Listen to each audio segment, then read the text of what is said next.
Friends, welcome to my YouTube channel. आइए दोस्तों, हम लोग पढ़ रहे हैं 9th क्लास की फिजिक्स। दोस्तों चैप्टर चल रहा है दूसरा, यानी बल और गति के नियम। दोस्तों हम लोग पूरा चैप्टर कवर कर चुके हैं और उसके बाद में जो न्यूमेरिकल्स थे वो भी सब सोल्व कर चुके हैं। अब दोस्तों आइए देख लेते हैं बहुविकल्पी श्रृंखला। तो दोस्तों इस बहुविकल्पी क्वेश्चन की श्रृंखला में 30 क्वेश्चन है और दोस्तों जो 30 क्वेश्चन दिए गए हैं उनके 4 विकल्प दिए गए हैं और आप लोगों को सही विकल्प चुनना है। दोस्तों या तो आप लोग कमेंट करके बताएं या आप लोग अपनी नोटबुक में लिखते रहिए। तो दोस्तों देख लेते हैं जो पहला क्वेश्चन दिया गया है।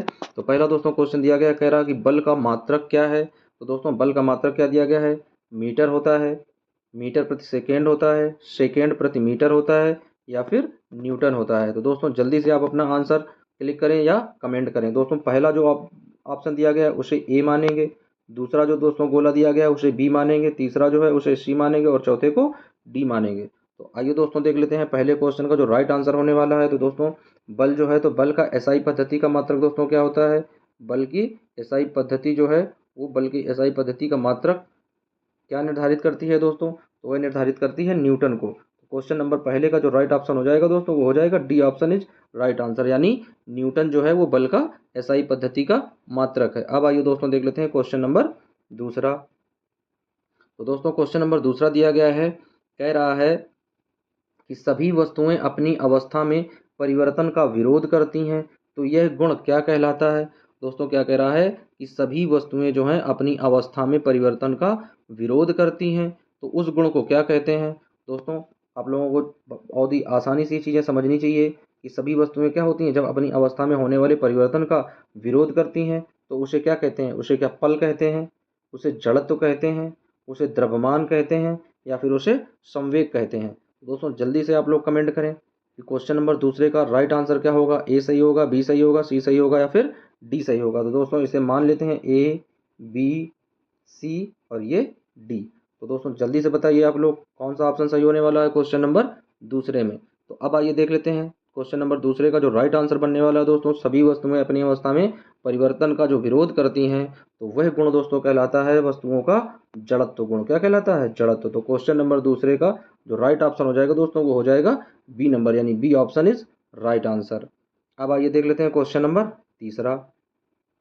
दोस्तों क्वेश्चन नंबर तीसरा दिया गया है, कह रहा है कि द्रव्यमान और दोस्तों कह रहा कि अंग के गुणनफल को क्या कहते हैं। दोस्तों यहाँ पर जो है द्रव्यमान और त्वरण क्या है दोस्तों, द्रव्यमान और त्वरण। दोस्तों क्या है, द्रव्यमान और त्वरण के गुणनफल को क्या कहते हैं। तो अब आइए दोस्तों देख लेते हैं क्वेश्चन नंबर तीसरे का दोस्तों राइट आंसर क्या होने वाला है। तो द्रव्यमान और त्वरण का गुणनफल क्या कहलाता है। तो आइए दोस्तों देख लेते हैं द्रव्यमान किससे किससे दोस्तों डिनोट करते हैं। तो द्रव्यमान को दोस्तों नोट करते हैं एम से और त्वरण को दोस्तों नोट करते हैं ए से। तो एम इंटू ए बराबर दोस्तों क्या होता है, तो एम इंटू ए जो फार्मूला है दोस्तों वो होता है बराबर एफ के। और एफ को कैसे प्रदर्शित करते हैं, तो ये दोस्तों प्रदर्शित करते हैं बल से। तो यहाँ पर कौन सा ऑप्शन सही हो जाएगा, ए दिया गया है संवेग, बी दिया गया है आवेग, सी दिया गया है बल और डी दिया गया है दाब। तो दोस्तों क्वेश्चन नंबर तीसरे का जो राइट आंसर हो जाएगा वो क्या हो जाएगा, बल, यानी द्रव्यमान और त्वरण के गुणनफल को क्या कहते हैं, तो दोस्तों उसे बोलते हैं बल कहते हैं। ये किसके नियम से निकला था दोस्तों, ये निकला था न्यूटन के द्वितीय नियम से, गति विषय का जो द्वितीय नियम था। तो दोस्तों क्वेश्चन नंबर तीसरे का राइट ऑप्शन हो जाएगा सी नंबर। अब आइए देख लेते हैं क्वेश्चन नंबर चौथा। दोस्तों क्वेश्चन नंबर जो चौथा दिया गया है बहुत ही इंपॉर्टेंट और बहुत ही इजी क्वेश्चन है फ्रेंड्स। कह रहा है कि न्यूटन के गति का प्रथम नियम व्यक्त करता है। दोस्तों जो न्यूटन का गति का जो प्रथम नियम था वह नियम क्या व्यक्त करता था, ऊर्जा कार्य, जड़त्व या जड़त्व या आघूर्ण। दोस्तों आप लोगों को बस केवल शब्द पहचानने हैं, क्या ऊर्जा कार्य था उसमें या जड़त्व था। दोस्तों जड़त्व ये यहाँ पर या बना है, जड़त्व था या जड़त्व था या फिर आघूर्ण था। दोस्तों जल्दी से बताइए क्वेश्चन नंबर चौथे का right answer A B C D में कौन सा ऑप्शन सही होगा। तो अब आइए दोस्तों देख लेते हैं क्वेश्चन नंबर चौथे का जो राइट आंसर हो जाएगा दोस्तों। तो क्वेश्चन नंबर चौथे में जो हम लोगों ने पढ़ा था दोस्तों न्यूटन के गति के नियम में, वह क्या था दोस्तों, वहाँ पर लिखा था इस तरह से लिखाया गया था, यानी जड़त्व लिखाया गया था। तो ये जड़त्व जो है दोस्तों यही सही हो जाएगा। और यहाँ पर क्या लिखा है, यहाँ पर लिखा है जड़त्व। तो जड़त्व तो जैसी कोई परिभाषा नहीं थी, परिभाषा कौन थी दोस्तों, जड़त्व की परिभाषा थी। तो क्वेश्चन नंबर चौथे का जो राइट ऑप्शन हो जाएगा वो हो जाएगा सी नंबर, यानी क्वेश्चन नंबर चौथे का राइट ऑप्शन हो जाएगा दोस्तों सी नंबर। अब आइए देख लेते हैं क्वेश्चन नंबर पाँचवा। तो दोस्तों क्वेश्चन नंबर पाँचवा दिया गया है, कह रहा प्रत्येक क्रिया के समान एवं विपरीत प्रतिक्रिया होती है, यह गति का कौन सा नियम कहलाता है? बहुत ही इंपॉर्टेंट क्वेश्चन है दोस्तों और इजी भी है। क्या कह रहा है? कह रहा है प्रत्येक क्रिया के समान एक विपरीत क्रिया होती है, यानी क्रिया और प्रतिक्रिया का नियम कौन सा नियम कहलाता है? क्या गति का प्रथम नियम कहलाता है, या गति के द्वितीय नियम को क्रिया प्रतिक्रिया का नियम कहते हैं, या गति के तृतीय नियम को क्रिया प्रतिक्रिया का नियम कहते हैं, या फिर इनमें से कोई नहीं? और दोस्तों ये सभी नियम किसके द्वारा दिए गए थे? ये सभी नियम दिए गए थे न्यूटन के द्वारा, यानी न्यूटन का गति विषयक प्रथम नियम, न्यूटन का गति विषयक द्वितीय नियम और न्यूटन का गति विषयक तृतीय नियम। तो दोस्तों न्यूटन के कौन तीन नियमों में से किस नियम को क्रिया और प्रतिक्रिया का नियम कहते हैं? तो दोस्तों ए ऑप्शन दिया गया है प्रथम नियम को, बी ऑप्शन दिया गया है द्वितीय नियम को, सी ऑप्शन दिया गया है तृतीय नियम को और डी ऑप्शन दिया गया है इनमें से कोई नहीं। तो दोस्तों क्वेश्चन नंबर 5वें का जो राइट ऑप्शन हो जाएगा वो हो जाएगा सी नंबर, यानी क्वेश्चन नंबर 5वें का दोस्तों राइट ऑप्शन हो जाएगा सी नंबर, यानी जो न्यूटन का दोस्तों जो तृतीय नियम था वो दोस्तों किस पर आधारित था? क्रिया और प्रतिक्रिया के नियम पर, यानी न्यूटन का जो गति विषयक तृतीय नियम है वो क्रिया और प्रतिक्रिया के नियम पर आधारित है। अगला क्वेश्चन दोस्तों देख लेते हैं। क्वेश्चन नंबर 6वां कह रहा संवेग परिवर्तन की दर समानुपाती होती है। तो दोस्तों संवेग परिवर्तन की जो दर होती है वो किसके समानुपाती होती है? क्या जड़त्व के समानुपाती होती है, या त्वरण के समानुपाती होती है, या फिर आरोपित बल के समानुपाती होती है, या फिर इनमें से कोई नहीं? तो दोस्तों संवेग परिवर्तन की जो दर है वो किसके समानुपाती होती है? क्वेश्चन नंबर 6वें का पहला ऑप्शन जड़त्व के, दूसरा ऑप्शन त्वरण के, तीसरा ऑप्शन है आरोपित बल के और चौथा ऑप्शन दिया गया है इनमें से कोई नहीं। तो दोस्तों 6वें क्वेश्चन का जो राइट आंसर बनेगा वो दोस्तों बन जाएगा कि संवेग परिवर्तन की जो दर है वह आरोपित बल के समानुपाती होती है, यानी option number C is right answer. Question number 7वां दोस्तों दिया गया है, कह रहा है संवेग में परिवर्तन कहलाता है। दोस्तों क्या दिया गया? कह रहा है कि संवेग में परिवर्तन कहलाता है। तो दोस्तों संवेग में परिवर्तन क्या कहलाता है? क्या वह जड़त्व कहलाता है, आरोपित बल कहलाता है, आवेग कहलाता है, या फिर त्वरण कहलाता है? तो जल्दी से क्वेश्चन का आंसर दें सभी बच्चे कि संवेग में परिवर्तन किसके बराबर होता है। तो दोस्तों क्वेश्चन नंबर 7वें का जो राइट ऑप्शन बन जाएगा वो बन जाएगा कि संवेग में जो परिवर्तन बराबर होता है वह होता है आरोपित बल के। तो क्वेश्चन नंबर 7वें का दोस्तों जो राइट ऑप्शन हो जाएगा वो हो जाएगा बी नंबर, यानी B option is right answer. दोस्तों अगला क्वेश्चन दिया गया है, बहुत ही इजी और आसान सा क्वेश्चन है। कह रहा है कि संवेग का, यहाँ पर दोस्तों केवल एस बन पाया है, टाइप करने में थोड़ा मिस्टेक हो गया है, एस आई लिखा है दोस्तों। क्या लिखा है? एस आई पद्धति का मात्रक। क्या लिखा है फ्रेंड्स? एस आई पद्धति का मात्रक। तो संवेग का एस आई पद्धति का मात्रक क्या है? किलोग्राम मीटर प्रति सेकेंड है, किलोग्राम मीटर सेकेंड है, न्यूटन है, या फिर मीटर प्रति सेकेंड है? दोस्तों ये क्वेश्चन किसी भी बच्चे का गलत नहीं होना चाहिए, बहुत ही इजी क्वेश्चन है, सभी बच्चे एकदम से आसान सा क्वेश्चन है और एकदम से सही से आंसर देंगे और सभी बच्चे क्वेश्चन का आंसर कमेंट जरूर करेंगे। तो आइए दोस्तों देख लेते हैं क्वेश्चन नंबर 8वें का जो राइट ऑप्शन हो जाएगा। तो दोस्तों संवेग का जो एसआई पद्धति का मात्रक होता है वह दोस्तों किलोग्राम मीटर प्रति सेकेंड ही होता है। तो क्वेश्चन नंबर 8वें का राइट ऑप्शन हो जाएगा ए नंबर। अब आइए दोस्तों देख लेते हैं क्वेश्चन नंबर दिया गया है 9वां।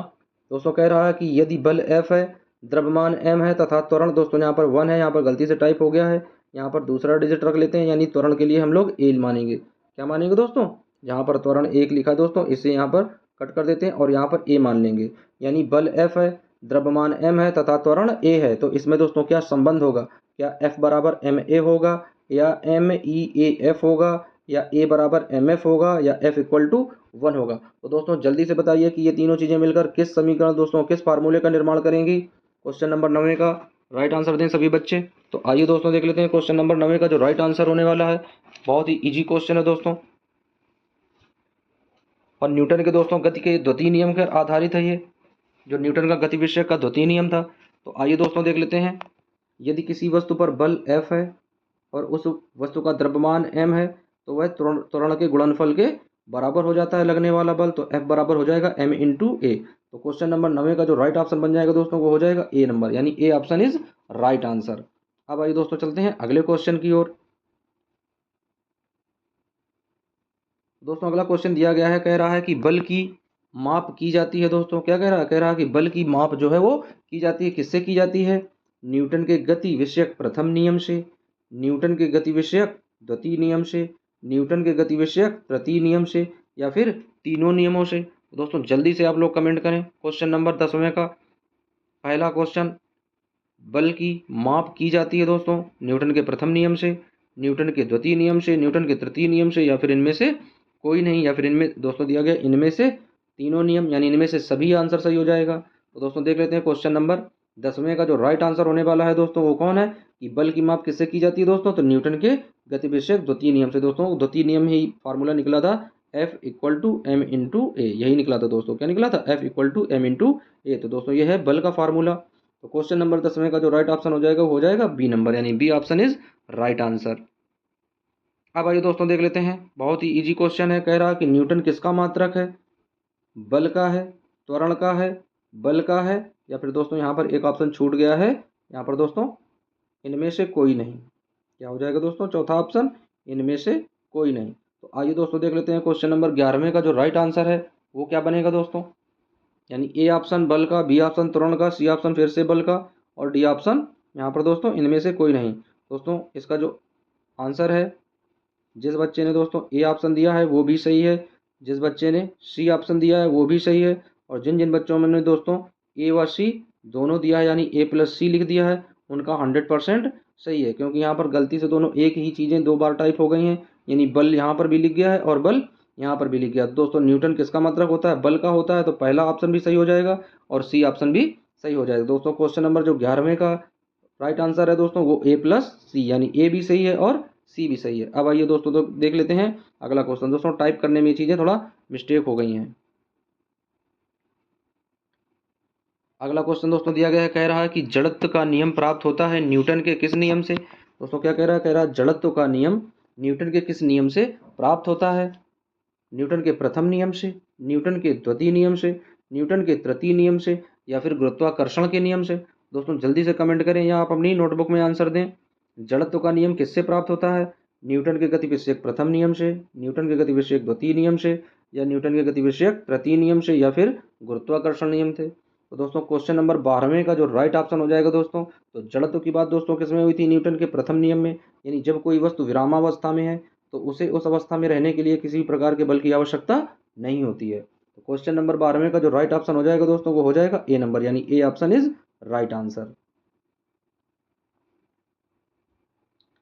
दोस्तों अगला क्वेश्चन देख लेते हैं। अगला क्वेश्चन क्या दिया गया है? अगला क्वेश्चन दिया गया है रॉकेट जो है वो किसके सिद्धांत पर कार्य करता है?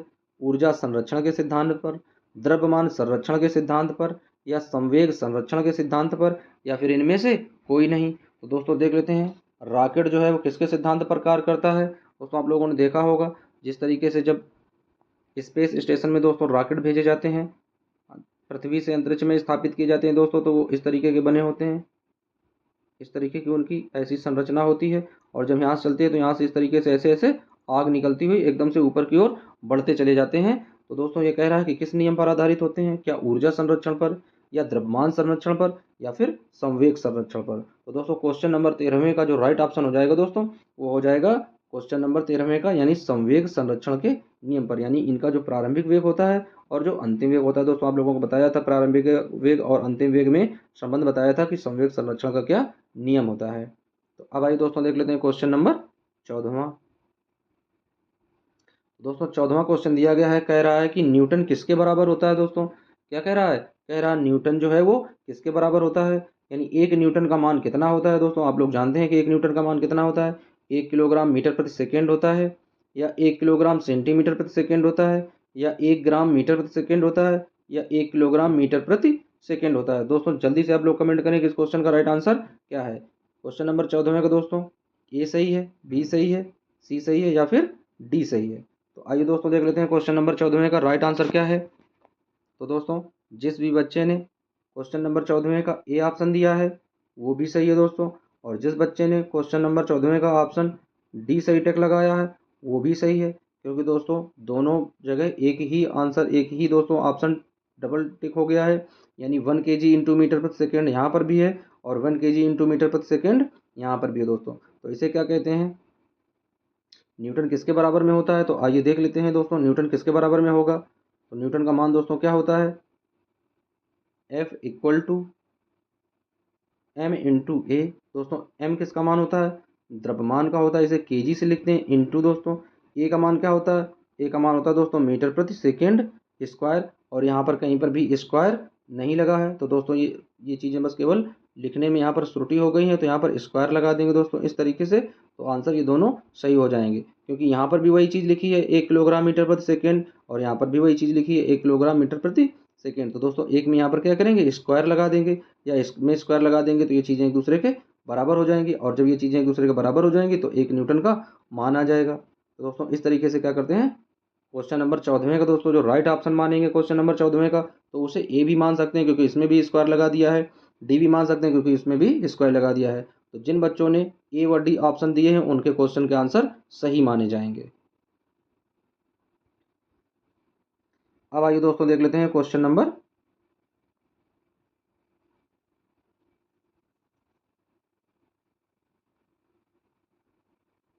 14वां क्वेश्चन था ये। अब आइए देख लेते हैं क्वेश्चन नंबर 15वां। तो दोस्तों क्वेश्चन नंबर 15वां क्या दिया गया है, कह रहा कि न्यूटन समतुल्य होता है दोस्तों। तो न्यूटन समतुल्य किसके होता है, 10 डाइन के बराबर होता है दोस्तों, 12 डाइन के बराबर होता है, 15 डाइन के बराबर होता है, या फिर 16 डाइन के बराबर होता है। दोस्तों देख लेते हैं क्वेश्चन नंबर 15वें का जो राइट ऑप्शन है वो क्या हो जाएगा दोस्तों, यानी किसकी घात के रूप में दोस्तों न्यूटन का मान जो होता है डाइन के रूप में लिखते हैं। तो आइए दोस्तों आप लोगों को बता देते हैं कि जो बल का मात्रक होता है दोस्तों वो न्यूटन होता है। तो बल का मात्रक एसआई पद्धति में दोस्तों क्या होता है, न्यूटन होता है। बल का जो मात्रक है एसआई पद्धति में दोस्तों वो होता है न्यूटन, क्या होता है, न्यूटन।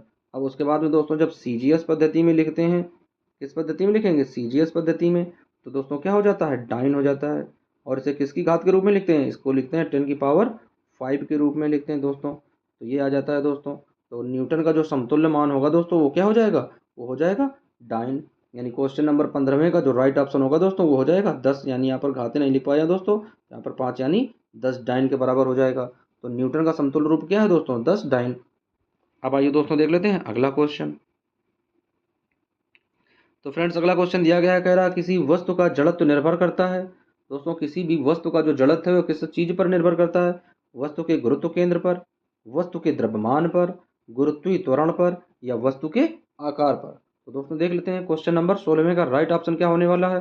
दोस्तों क्वेश्चन नंबर 16वां है उसका राइट आंसर क्या हो जाएगा, यानी किसी वस्तु का जड़त्व किस बात पर निर्भर करता है दोस्तों, तो वस्तु के गुरुत्व केंद्र पर, यानी वस्तु पर गुरुत्व केंद्र किस जगह है इस बात पर जड़त्व निर्भर करता है। तो क्वेश्चन नंबर 16वें का जो राइट ऑप्शन हो जाएगा दोस्तों वो हो जाएगा ए नंबर, यानी A option is right answer. दोस्तों अगला क्वेश्चन देख लेते हैं, कह रहा कि न्यूटन का कौन सा गति विषयक नियम ही गति का वास्तविक नियम है। दोस्तों क्या कह रहा है, कह रहा है न्यूटन का कौन सा गति विषयक नियम ही गति का वास्तविक नियम है, प्रथम नियम, द्वितीय गति का नियम, या तृतीय गति का नियम, या फिर इनमें से कोई नहीं। तो दोस्तों देख लेते हैं जो प्रथम गति का नियम है वह वास्तविक नियम है, या जो द्वितीय गति का नियम है वह वास्तविक नियम है। तो अब आइए दोस्तों देख लेते हैं क्वेश्चन नंबर 17वें का जो राइट ऑप्शन है कि न्यूटन का कौन सा गति विषयक नियम ही गति का वास्तविक नियम है। तो दोस्तों क्वेश्चन नंबर 17वें का राइट ऑप्शन हो जाएगा बी नंबर, यानी B option is right answer, यानी गति का द्वितीय नियम। अब आइए दोस्तों देख लेते हैं क्वेश्चन नंबर नेक्स्ट। तो दोस्तों क्वेश्चन नंबर अगला दिया गया है, कह रहा है कि यदि दो वस्तुएं ए और बी के द्रव्यमान, यदि दो वस्तुएं ए और बी के द्रव्यमान क्रमशः 6 kg और 34 kg हैं तो ए तथा बी का जड़त्व शून्य होगा। ए तथा बी का जड़त्व, ए का जड़त्व बी के जड़त्व से अधिक होगा, या ए का जड़त्व या बी का जड़त्व ए के जड़त्व से अधिक होगा, या ए का जड़त्व और बी का जड़त्व बराबर होंगे। तो दोस्तों देख लेते हैं क्वेश्चन नंबर 18 का राइट आंसर क्या होने वाला है। तो दोस्तों क्या है, कह रहा है यदि दो वस्तुएं हैं जिसमें ए वस्तु का द्रव्यमान है 6 और बी वस्तु का द्रव्यमान है 34, तो दोस्तों क्या हो जाएगा, जिसका जितना ज़्यादा द्रव्यमान होता है उसका उतना ज़्यादा जड़त्व होता है। तो दोस्तों द्रव्यमान किसके पास ज़्यादा है, द्रव्यमान बी के पास ज़्यादा है। तो बी का द्रव्यमान यानी बी के जड़त्व का जो बी का जड़त्व है वो ए के जड़त्व से अधिक होगा। तो क्वेश्चन नंबर 18वें का दोस्तों जो राइट ऑप्शन बन जाएगा वो बन जाएगा सी नंबर, यानी बी का जड़त्व ए के जड़त्व से अधिक होगा। दोस्तों जिस वस्तु के पास जितना ज़्यादा द्रव्यमान होता है उस वस्तु के पास उतना ज़्यादा जड़त्व होता है। तो क्वेश्चन नंबर 18वें का जो राइट ऑप्शन दोस्तों है वो बन जाएगा C option is right answer. अब आइए देख लेते हैं क्वेश्चन नंबर 19वां। तो दोस्तों क्वेश्चन नंबर 19वां दिया गया है, बहुत ही इजी और इम्पोर्टेंट क्वेश्चन है। कह रहा है दोस्तों कि 2 किलोग्राम द्रव्यमान वाली वस्तु को, दोस्तों क्या कह रहा है, कह रहा है कि 2 किलोग्राम द्रव्यमान वाली वस्तु को 5 मीटर प्रति सेकंड, दोस्तों यहाँ पर जहाँ पर लिखा है ये 5 मीटर प्रति सेकेंड, दोस्तों यहाँ पर स्क्वायर लगा लेंगे, 5 मीटर प्रति सेकेंड स्क्वायर की त्वरण से त्वरित करते हैं तो कितना बल लगेगा दोस्तों, कितने बल की आवश्यकता होगी। तो आइए देख लेते हैं दोस्तों किस तरीके से मान निकालेंगे। ये दिया गया दोस्तों 2 kg, यानी ये क्या दिया गया, द्रव्यमान दिया गया। द्रव्यमान को कैसे लिखते हैं, m से, तो m बराबर हो जाएगा 2 kg। दोस्तों आगे दिया गया है 5 मीटर प्रति सेकेंड स्क्वायर, तो दोस्तों ये त्वरण है तो त्वरण को a से लिखेंगे, तो a बराबर क्या आ जाएगा, 5 मीटर प्रति सेकेंड स्क्वायर। अब दोस्तों हमें क्या निकालना, बल निकालना है, तो बल बराबर क्या होता है, F बराबर m इंटू ए। अब इनका आपस में क्या करेंगे, गुणा करा देंगे दोस्तों, और फिर देखेंगे इसका आंसर क्या आ रहा है। तो जल्दी से आप लोग कमेंट करके बताएं कि इस क्वेश्चन का राइट आंसर क्या होने वाला है। क्वेश्चन नंबर 19वें का बहुत ही इजी क्वेश्चन है दोस्तों। तो आइए आप देख लेते हैं इस क्वेश्चन का राइट आंसर क्या होगा। दोस्तों क्वेश्चन का राइट आंसर है 2 किलोग्राम द्रव्यमान वाली वस्तु को 5 मीटर प्रति सेकेंड स्क्वायर, दोस्तों यहाँ पर स्क्वायर मान लेंगे, यानी 5 मीटर प्रति सेकेंड स्क्वायर मानेंगे इसे, की दर से त्वरित करते हैं तो कितना बल लगेगा दोस्तों, तो क्या आ जाएगा, 5 दूनी 10, तो कितना बल लगेगा दोस्तों, 10 न्यूटन का। तो क्वेश्चन नंबर 19वें का जो राइट ऑप्शन हो जाएगा दोस्तों वो हो जाएगा 10 न्यूटन। अब आइए देख लेते हैं क्वेश्चन नंबर 20वां। तो आइए दोस्तों देख लेते हैं क्वेश्चन नंबर 20वां क्या कह रहा है कि निम्न में किसका जड़त्व तो सबसे अधिक होगा, साइकिल का, कार का, रेलगाड़ी का, या फिर बस का। दोस्तों आप लोग आंसर देने से पहले एक चीज़ और ध्यान से सुने। अभी पीछे वाले क्वेश्चन में बताया गया था कि जिस वस्तु का द्रव्यमान सबसे अधिक होता है उस वस्तु का जड़त्व भी सबसे अधिक होता है। तो इन सभी वस्तुओं में से सबसे ज़्यादा द्रव्यमान किस वस्तु का है, क्या साइकिल सबसे ज़्यादा द्रव्यमान वाली वस्तु है, क्या कार सबसे ज़्यादा द्रव्यमान वाली वस्तु है, या रेलगाड़ी सबसे ज़्यादा द्रव्यमान वाली वस्तु है, या फिर बस सबसे ज़्यादा द्रव्यमान वाली वस्तु है। तो दोस्तों जो सबसे ज़्यादा द्रव्यमान वाली वस्तु है बस वही इसका आंसर है। तो अब इसका बताइए आंसर, जल्दी से कमेंट करिए क्वेश्चन नंबर 20वें का राइट आंसर क्या होगा। दोस्तों क्वेश्चन नंबर 20वें का जो राइट आंसर बनेगा वो बनेगा दोस्तों रेलगाड़ी, यानी रेलगाड़ी के पास सबसे ज़्यादा अधिक द्रव्यमान होता है तो इसके पास सबसे ज़्यादा अधिक जड़त्व भी होगा। अब आइए दोस्तों देख लेते हैं अगला। अब आइए दोस्तों देख लेते हैं अगला क्वेश्चन दिया गया है, कह रहा है कि बल का सीजीएस पद्धति का मात्रक क्या है। दोस्तों क्या कह रहा है कि बल का सीजीएस पद्धति का मात्रक क्या है।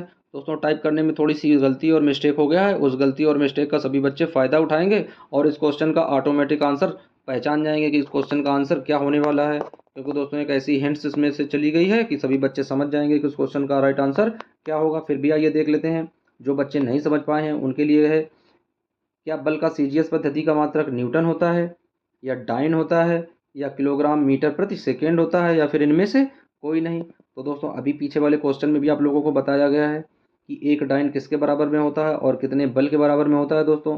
तो बल का जो सीजीएस पद्धति का मात्रक है, हम आप पीछे भी बता चुके हैं कि बल के सीजीएस पद्धति को मात्रक, सीजीएस पद्धति के मात्रक को क्या कहते थे, तो दोस्तों उसको बोलते थे डाइन। दोस्तों ये बहुत ही ज़्यादा डाइन है, आप लोग जानते हैं कितना खतरनाक और भयानक शब्द है जब कोई आपको डाइन कर संबोधित करता है, तो दोस्तों ये वही डाइन है।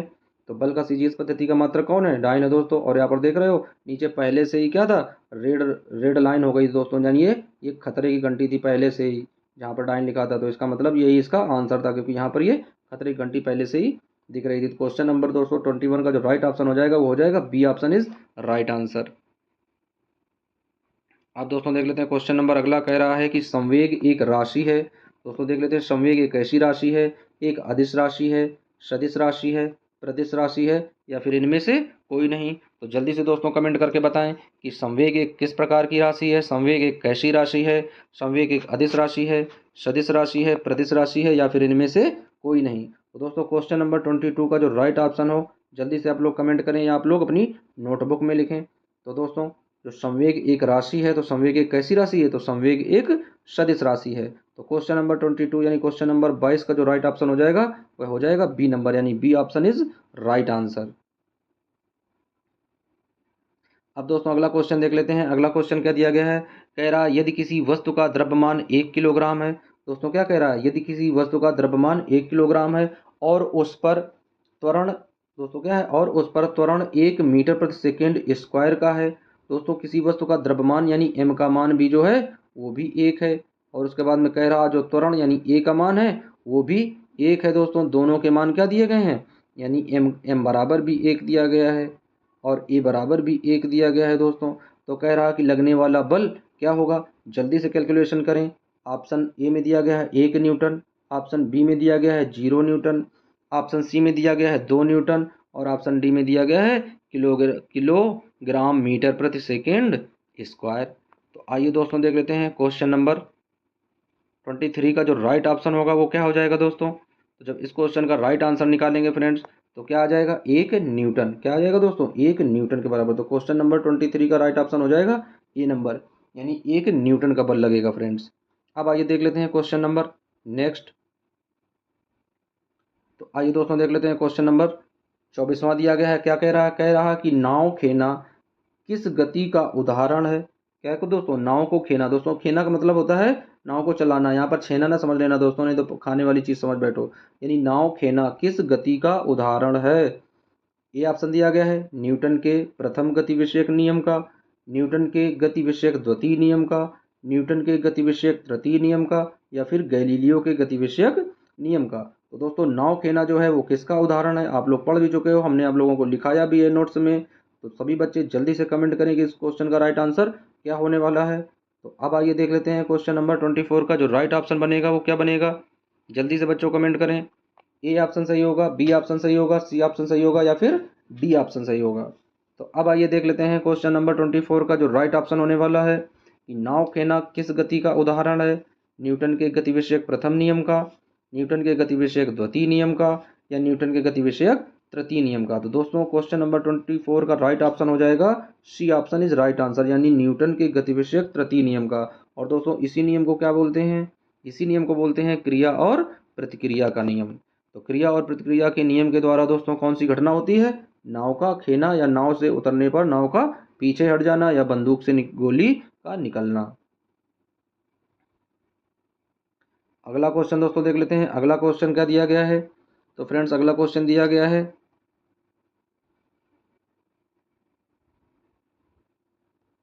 दोस्तों, अगला क्वेश्चन दिया गया है, कह रहा है यदि कोई वस्तु विरामावस्था में है तो उसे उस अवस्था में रहने के लिए किसी प्रकार के बल की आवश्यकता नहीं होती है। यह कथन किसका है। तो दोस्तों पहला ऑप्शन दिया गया है कि यह कथन न्यूटन का है, दूसरा ऑप्शन दिया गया है कि यह कथन अरस्तू का है, तीसरा ऑप्शन दिया गया है कि यह कथन गैलीलियो का है, और जो चौथा ऑप्शन दिया गया है कि इनमें से सभी। तो आइए दोस्तों देख लेते हैं क्वेश्चन नंबर 25 यानी 25वें का राइट आंसर कौन सा बच्चा देता है सही। तो देख रहे हैं दोस्तों, जल्दी से आप लोग कमेंट करें क्वेश्चन नंबर 25 का। ए सही है, बी सही है, सी सही है, या फिर डी सही है। तो अब आइए दोस्तों देख लेते हैं, यदि कोई वस्तु विरामावस्था में है तो उसे उस अवस्था में रहने के लिए किसी प्रकार के बल की आवश्यकता नहीं होती है। तो दोस्तों सबसे पहले यह बात किसने कही थी, आइए देख लेते हैं इसका राइट आंसर क्या होने वाला है। तो जो बच्चे ए ऑप्शन दे रहे हैं उन बच्चों का भी आंसर सही है, जो बच्चे बी ऑप्शन दे रहे हैं उन बच्चों का भी आंसर सही है, जो बच्चे सी ऑप्शन दे रहे हैं उन बच्चों का भी आंसर सही है। लेकिन जिन जिन बच्चों ने दोस्तों डी ऑप्शन दिया है उनका आंसर 100% सही है दोस्तों। कितना सही है, यानी 100% सही है, क्योंकि ये नियम जो है, यानी यदि कोई वस्तु विरामावस्था में है तो उसे उस अवस्था में रहने के लिए किसी प्रकार के बल की आवश्यकता नहीं होती है। यह कथन अरस्तू का भी है, यह कथन गैलीलियो का भी है, और यही कथन न्यूटन का भी है। क्योंकि दोस्तों गति के सबसे पहले नियम किसने दिए थे, वो अरस्तू ने दिए थे, एरिस्टोटल ने दिए थे। उनके नियमों का अध्ययन किसने किया था, किसने दोस्तों प्रतिपादन किया था, गैलीलियो साहब ने। और गैलीलियो के नियमों का प्रतिपादन किसने किया था दोस्तों, न्यूटन ने। तो ये जो तीनों ऑप्शन है वो सही है, तो इस वजह से ऑप्शन नंबर डी सही हो जाएगा, यानी सभी का। अब आइए दोस्तों देख लेते हैं अपना अगला क्वेश्चन यानी 25वां क्वेश्चन। अब आइए दोस्तों देख लेते हैं क्वेश्चन नंबर 26वां। क्या दिया गया दोस्तों, कह रहा किसी वस्तु का द्रव्यमान 8 kg है। दोस्तों क्या कह रहा है, किसी वस्तु का द्रव्यमान 8 kg है, उस पर 20 न्यूटन का बल लगाने से कितना त्वरण उत्पन्न होगा। दोस्तों क्या दिया गया है, द्रव्यमान दिया गया है यानी m का मान दिया गया है 8 kg, और दोस्तों बल यानी F का मान कितना दिया गया है, 20 न्यूटन दिया गया है। अब दोस्तों पूछ रहा है कि कितना त्वरण उत्पन्न होगा, यानी हमें ए का मान ज्ञात करना है दोस्तों। तो आप लोगों को बताया गया था, पढ़ाया भी गया था क्लास में कि किस तरीके से दोस्तों। तो फार्मूला क्या होता है, F बराबर m इंटू ए। अब दोस्तों जब हम लोग ए का मान निकालेंगे तो ये m जो है वो F के नीचे चला जाएगा, यानी F अपॉन m हो जाएगा, और बराबर a। तो a का मान आ जाएगा। तो दोस्तों F की जगह F का मान रख दीजिए और m की जगह m का मान रख दीजिए, तो किसका मान प्राप्त हो जाएगा, a का मान प्राप्त हो जाएगा। तो सभी बच्चे जल्दी से कैलकुलेशन करें, सभी बच्चों के लिए 30 सेकंड का समय है। और 30 सेकेंड में सभी बच्चे आंसर देने का प्रयास करेंगे। बहुत ही इजी क्वेश्चन है। 26वां क्वेश्चन दोस्तों, किसी वस्तु का द्रव्यमान 8 kg है, उस पर 20 न्यूटन का बल लगाने से कितना त्वरण लगेगा। ये दोस्तों जो दिया गया है 2.5 मीटर प्रति सेकेंड स्क्वायर का त्वरण, 1.5 मीटर प्रति सेकेंड स्क्वायर का त्वरण, या 2 मीटर प्रति सेकेंड स्क्वायर का त्वरण, या फिर 1 मीटर प्रति सेकेंड स्क्वायर का त्वरण। तो दोस्तों अब आइए देख लेते हैं क्वेश्चन नंबर 26 का जो राइट आंसर है वो आंसर आप लोगों को बता दें। तो दोस्तों क्वेश्चन नंबर 26 का जो राइट ऑप्शन है दोस्तों वो है 2.5 मीटर प्रति सेकेंड स्क्वायर। तो दोस्तों क्वेश्चन नंबर 26 का राइट ऑप्शन हो जाएगा ए नंबर, यानी A option is right answer. अब दोस्तों देख लेते हैं, बहुत ही इजी क्वेश्चन है दोस्तों। कह रहा फिजिक्स शब्द की उत्पत्ति किस भाषा से हुई है। लैटिन भाषा से, ग्रीक भाषा से, जर्मन भाषा से, या फिर फ्रेंच भाषा से। तो दोस्तों क्वेश्चन नंबर 27 का जो आंसर है सभी बच्चे कमेंट करके बताएंगे कि इस क्वेश्चन का राइट आंसर क्या है, क्योंकि इस क्वेश्चन का हम राइट आंसर आप लोगों को नहीं बताने वाले हैं। और सभी बच्चे क्वेश्चन नंबर 27 को कमेंट करके बताएंगे कि फिजिक्स शब्द की उत्पत्ति किस भाषा से हुई है। ए ऑप्शन यानी लैटिन भाषा से, बी ऑप्शन यानी ग्रीक भाषा से, सी ऑप्शन जर्मन भाषा से, और डी ऑप्शन फ्रेंच भाषा से। तो जो ऑप्शन दोस्तों आप लोगों को सही लगे वो ऑप्शन आप लोग कमेंट करके बताएं। सभी बच्चे कमेंट करेंगे, कमेंट करके इसका आंसर देंगे कि इसका आंसर क्या है दोस्तों, लैटिन है, ग्रीक है, जर्मन है, या फिर फ्रेंच है। अब आइए देख लेते हैं अगला क्वेश्चन। तो दोस्तों अगला क्वेश्चन दिया गया है, कह रहा है कि न्यूट्रॉन पर कितना आवेश होता है। क्या कह रहा है दोस्तों, न्यूट्रॉन पर कितना आवेश होता है। दोस्तों ये जो है इंट्रोडक्शन क्लास से क्वेश्चन है, जो पीछे हम लोग पढ़ चुके हैं, शुरुआत में हम लोगों ने पढ़ाई की थी। तो दोस्तों किसके बराबर होता है न्यूट्रॉन पर आवेश, क्या इलेक्ट्रॉन के बराबर होता है, या प्रोटॉन के बराबर होता है, या अल्फा कण के बराबर होता है, या फिर इनमें से कोई नहीं। तो दोस्तों जल्दी से क्वेश्चन का आंसर देने का प्रयास करें, जल्दी जल्दी से दिमाग लगाएं दोस्तों कि न्यूट्रॉन पर कितना आवेश होगा। इलेक्ट्रॉन के बराबर होगा, प्रोटॉन के बराबर होगा, अल्फा कण के बराबर होगा, या फिर इनमें से कोई नहीं। तो अब आइए दोस्तों देख लेते हैं कि न्यूट्रॉन पर कितना आवेश होता है। तो दोस्तों हम लोग जानते हैं कि न्यूट्रॉन पर द्रव्यमान जो होता है वो प्रोटॉन के द्रव्यमान के बराबर होता है, लेकिन न्यूट्रॉन पर कोई आवेश उपस्थित होते नहीं है। तो क्या आवेश होता है दोस्तों, इस पर आवेश होता है शून्य। क्या आवेश होता है, शून्य। और शून्य ऑप्शन कहीं दिया नहीं गया है। तो भाई जब कहीं ऑप्शन नहीं दिया गया है तो कौन सा ऑप्शन सही हो जाएगा, इनमें से कोई नहीं। तो क्वेश्चन नंबर 28 का जो राइट आंसर होगा दोस्तों वो हो जाएगा इनमें से कोई नहीं। अब दोस्तों देख लेते हैं अगला क्वेश्चन। कह रहा न्यूटन ने किसके गति के नियमों का अध्ययन किया और अपने नियम प्रतिपादित किए। दोस्तों क्या कह रहा है क्वेश्चन नंबर 29, कह रहा न्यूटन ने किसके गति के नियमों का अध्ययन किया था और अपने नियम किस किस नियमों को पढ़कर प्रतिपादित किए थे। क्या वो नियम अरस्तू के थे, या गैलीलियो के थे, या रेदरफोर्ड के थे, या फिर चैडविक के थे। तो दोस्तों हम लोगों ने पढ़ा है कि न्यूटन ने किनके नियमों का प्रतिपादन किया था। तो इस क्वेश्चन का आंसर जल्दी से सभी बच्चे कमेंट करेंगे, या आप लोग अपनी नोटबुक में लिखेंगे क्वेश्चन का आंसर क्या सही होने वाला है। न्यूटन ने किसके गति के नियमों का अध्ययन किया था।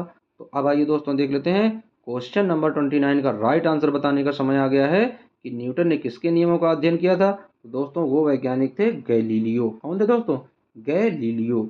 और गैलीलियो दोस्तों कौन थे, फादर ऑफ साइंस। तो दोस्तों गैलीलियो के नियमों का किसने अध्ययन किया था, न्यूटन साहब ने, और उसके बाद में अपने नियमों को प्रतिपादित किया था। अब आइए देख लेते हैं लास्ट क्वेश्चन दोस्तों।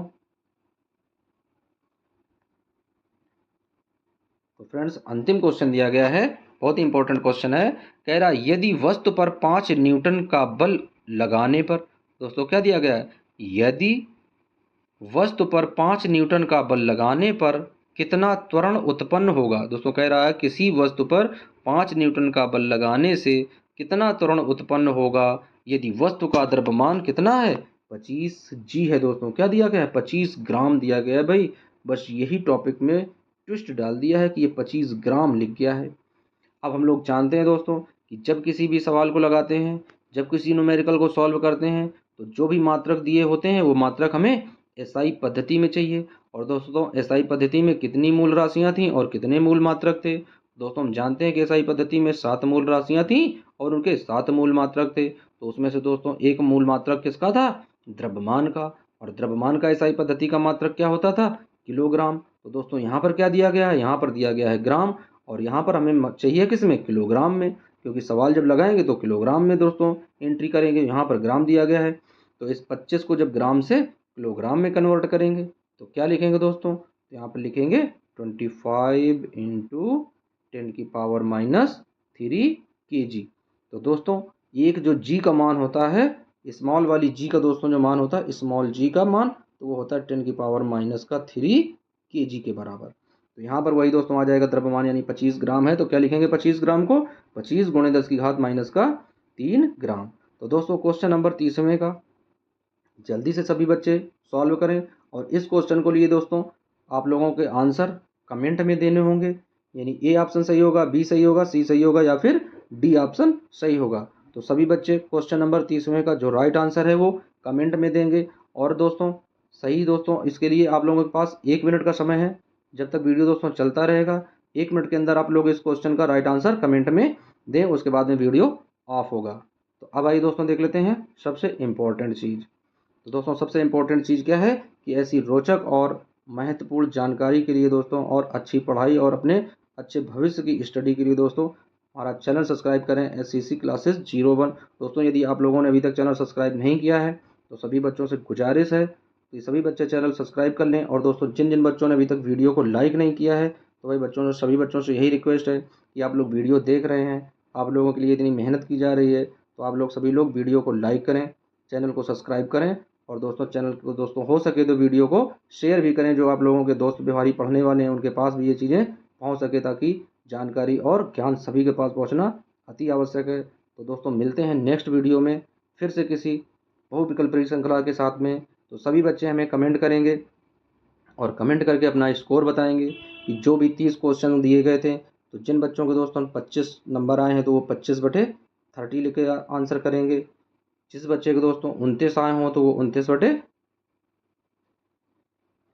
लिख कर दोस्तों सेंड करेंगे। तो इस तरीके से दोस्तों जो भी जिसका स्कोर रहा हो वो दोस्तों ऑब्लिक में बटे 30 के रूप में लिखेगा, यानी यहाँ पर जो भी उसका प्राप्तांक है, और ये दोस्तों ये जो 30 था ये उसका पूर्णांक है। तो सभी बच्चे कमेंट जरूर करके बताएंगे किस बच्चे के कितने आंसर आए हैं, और दोस्तों जिस बच्चे के सबसे ज़्यादा आंसर आएंगे उस बच्चे को इस बार इनाम हर हाल में पक्का मिलेगा।